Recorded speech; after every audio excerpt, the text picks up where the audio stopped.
વિજાપુર સંદેશ ન્યૂઝમાં આપનું હાર્દિક સ્વાગત છે।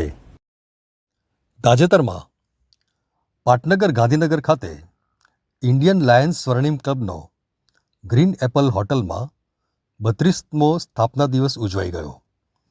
ઇન્ડિયન લાયનના chief patron Hiteshbhai Pandya, national chairman Akshaybhai Thakkar અને નેશનલ સેક્રેટરી શ્રી રાધેશ્યામભાઈ યાદવની અધ્યક્ષતામાં વંદે માતરમ ગીત એન્થમ અને રેખાબેન રાવલ દ્વારા સરસ્વતી પ્રાર્થના કરીને દીપ પ્રાગટ્ય કરી કાર્યક્રમની શરૂઆત કરવામાં આવી હતી અને સંસ્થાના સ્થાપના દિવસ માવાની કેક કાપીને ઉજવવામાં આવ્યો હતો।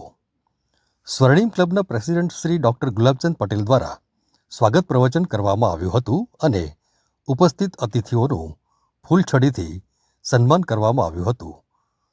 બોર્ડ ઓફ ચેરમેન શ્રી રાધેશ્યામભાઈ યાદવે ઇન્ડિયન સ્વર્ણિમ ક્લબની સ્થાપના અને વિવિધ સેવાકીય સામાજિક પ્રવૃત્તિઓની માહિતી રજૂ કરી હતી।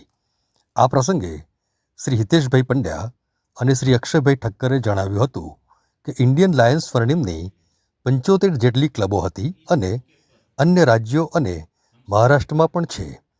આ સંસ્થા રાષ્ટ્રીય પર્વો, ધાર્મિક ઉત્સવો, સાંસ્કૃતિક કાર્યક્રમો, ગીત સંગીત સ્પર્ધા, વિશ્વ યોગ દિવસ, વિશ્વ પિતૃ દિવસ જેવા પ્રસંગોની ઉજવણી કરે છે।